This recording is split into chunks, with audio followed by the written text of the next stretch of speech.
Hello there. I got to thinking, three or 4 days ago, I saw some kind of a little note, just a little thing on the internet about that George Soros. He was saying how he hated the United States and it was his desire to destroy it or something like that. I didn't really pay attention. But I've been listening to a few other things over the days, and it got my status as an antique citizen of the United States of America, a proud patriot of the Constitution of the United States, all worked up, and so I got to look and got paying attention. Went around. I've read some stuff. There was an article about taking down all the statues and old things, removing the Ten Commandments out of different places and all this stuff. That got me. I went and pulled out an old paper I had here. See, it's got a bunch of stuff on it. They're all quotes of Karl Marx and the communist family, as they called it over the years. Now, one of the things Karl Marx has said is keep people from their history and they are easily controlled.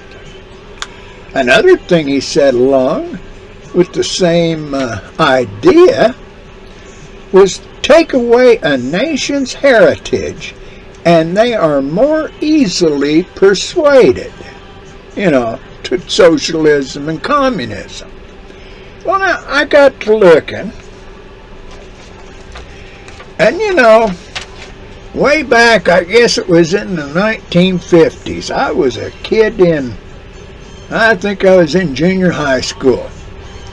And old Nikita Khrushchev, he was the premier of that Soviet Union over there. Oh, he was a tough old bird. And I remember seeing on a news program, he was standing up someplace, I guess it was in United Nations or something, and he had his shoe off, and he was pounding on that there podium, and he was yelling, "We will bury you." He was talking to the United States. Well, now, if that was, say, 56, that would have been 44, 67 years ago now anyway, or more. That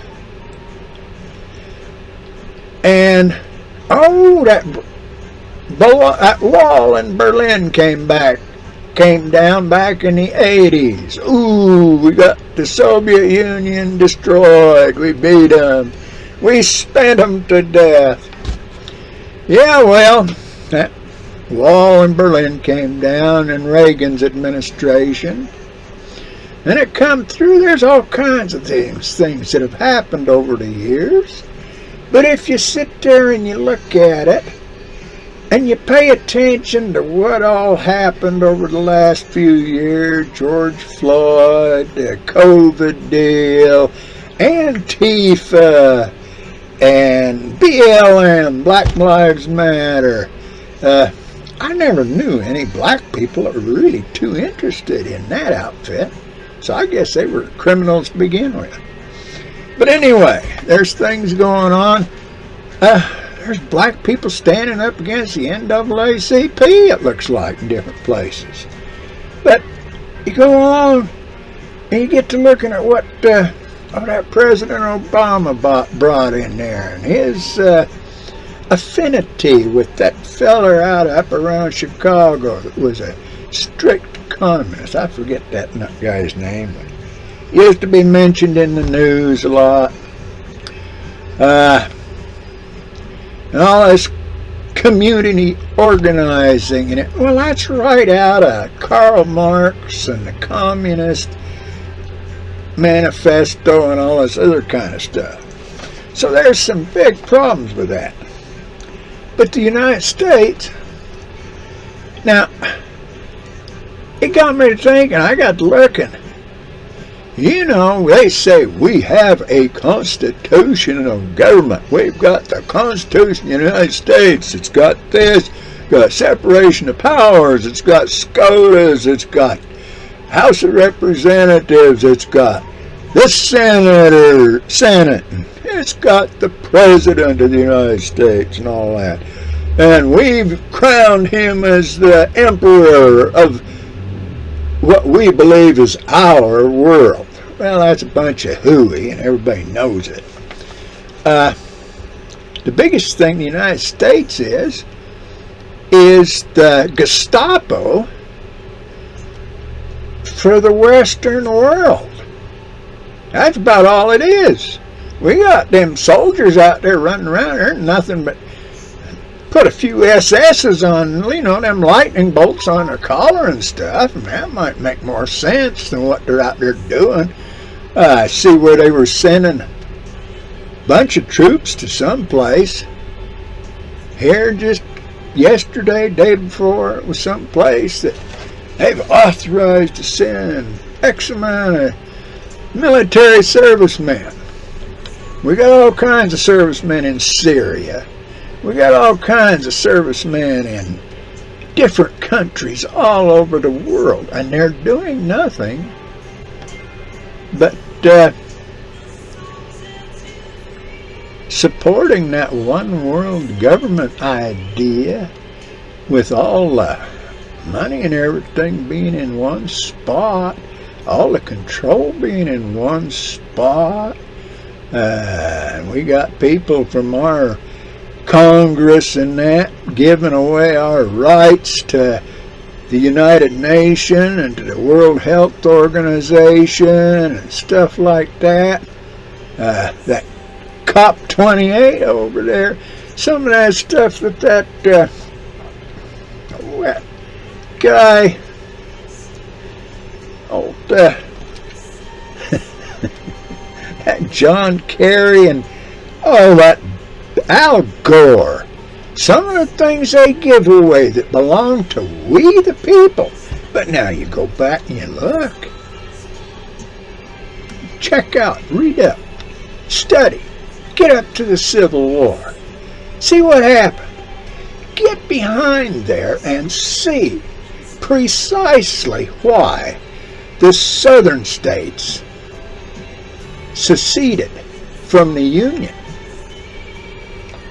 Just do your own study. I don't care what you believe. I don't care none of that crap. It don't matter to me. I believe in God, and I know a lot of things that are going to happen just by reading the signs of the times. But I don't care what you believe.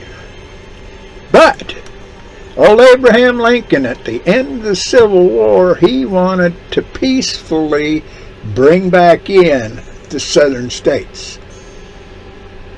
But the big money men, the power, the marionette masters, it's got them strings. They didn't want that. So we wound up the Constitution was killed. Look at them oaths that the Southerners had to take to come back into the Union. We became an empire. The republic that was known as the United States of America died in 1865. It's gone. Never was after that. All this stuff, you look at the states, the way they were cut up, you look at what Utah had to do to become a state, you look at what Arizona had to do, you look at that fancy, you look at some of that fancy stuff that's gone on, that Korea. Why did we do that? It was about money and power. Vietnam, why did we do that? Money and power. Afghanistan. Why did we? Do those people, do they not have liberty? Do we have any right to be telling them how to live? What government to have? Who can be their king, their emperor, their religious leader, or anything else? We don't. Check it out. Study. Think about it. Read. Go pay attention. Look back. And then come back and tell me we have a constitution in this country. We don't. We have organized criminals in political parties that have taken away the rights of we the people. We are in trouble. We don't even get to say who's going to be on the ballot, because you have to be a Republican to vote to put these names on the ballot. You have to be a Democrat to vote to put this name on the ballot. All of us people who are Americans, we are not blue or red or any other type, socialist, communist, or anything. We the people of the United States of America, who hold on to our patriotism. We don't get to vote. We can't say Trump will be on the ballot. We can't say Biden will be on the ballot. We can't say none of that, because only the mob members of the Republican and Democratic Party get to vote in those elections that put the names on the ballot for the general election, which we can then vote for to pick the worst evil, or the lesser of two evils I prefer. But I still don't get to vote for anybody I really want to see in office. Think about it. Read, study. If you're at all religious, get down and pray about it. And I'll ask God to bless y'all. Have a good day, week, month, year. Let's see what happens. I wait upon my God.